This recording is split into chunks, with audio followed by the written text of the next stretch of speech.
So, Chris, you brought up the offensive line. Is there anything else out there? And it may just be more offensive line talk in terms of feeling better about this team a month from now after the spring game than you do now.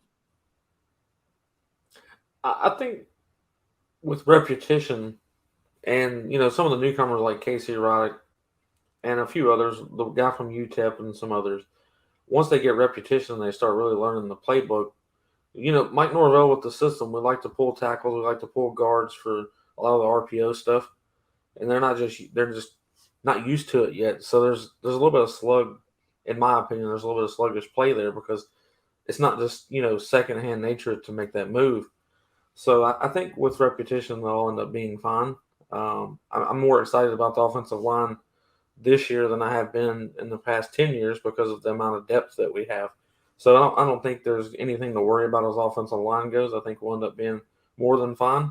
So I'm just excited for them to get the repetition in and become one unit. I think I'm benefiting like $2 minus the 30 or 40% from YouTube just because FSU was able to win a bowl game against Michigan. That's why Ohio State fan here, Daniel, chimes in with the congratulations on a 6-year-old bowl win in the Orange Bowl. And of course, you guys wanted to see Florida State in the Orange Bowl this past season. If they get there this year, I think that's going to be a college football playoff game. So definitely would like to get there. Coming up here in 23. Comment in the chat about Miami transfer Daryle Jackson. Have you guys been able to catch anything that would lead you to believe anything good or bad about his progress? I'd say the first thing really came in shape. You always evaluate guys when they're coming in and seeing, are they in good physical shape here and there? And Daryle Jackson's in shape, and it goes to show on the field. And I think, too, for Florida State, I love watching OL versus DO. Those are my favorite drills. That's where we really got to see some guys flash, like Patrick Payton and, of course, Jared Verse absolutely eliminate a few tackles this last spring. And I think for Daryle Jackson specifically, I think he's kind of got a little step ahead because of what Florida State's trying to figure out on the offensive line, definitely in the interior, with some of these transfers coming around, and then also too trying to evaluate. Coach Atkins is trying to figure out where pieces go left and right. But once they get the rhythm going, it'll be much of an easier or a better battle between the DL and the OL.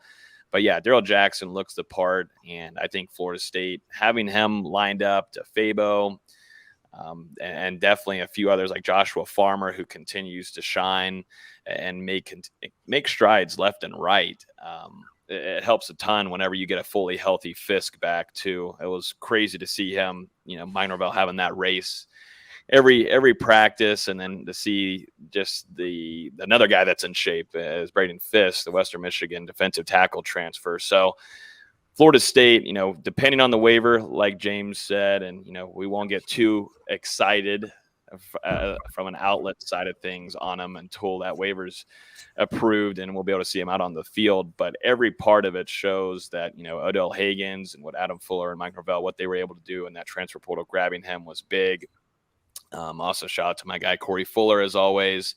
There's always a need definitely in the trenches, but more than ever, in my opinion, off of what Florida State, one of the things they lacked the most was that interior run game defense. It was atrocious whenever Fabian Lovett would go out of the game, and that just can't happen. And if you're shooting to go for an ACC championship, you're going to have, and if you want to win an ACC championship, you're going to have to beat Clemson.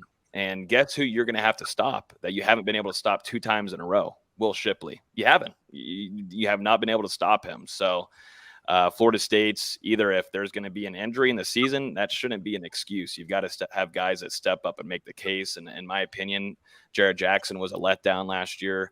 I think too, health didn't help him much, but there was still a lot more coaching that I saw that had to be done. And there's a reason why he hit the transfer portal. And you didn't also see a tweet from Mike Norevell giving him some praise and going to his next stop. So there's a lot that Florida State's got to do to get better if they want to make a run. There's differences in football teams. There's differences if you want to win some games, you want to win 8, 9, 10, cool and all that. But if you want to make a run, you go to ACC championship, win that, then you got to go to a playoff, win another game. It's all about staying healthy and you've got to fix some things that hurt you in the last season where you had a successful season. So Daryle Jackson, a nice addition so far. We'll see what that waiver looks like.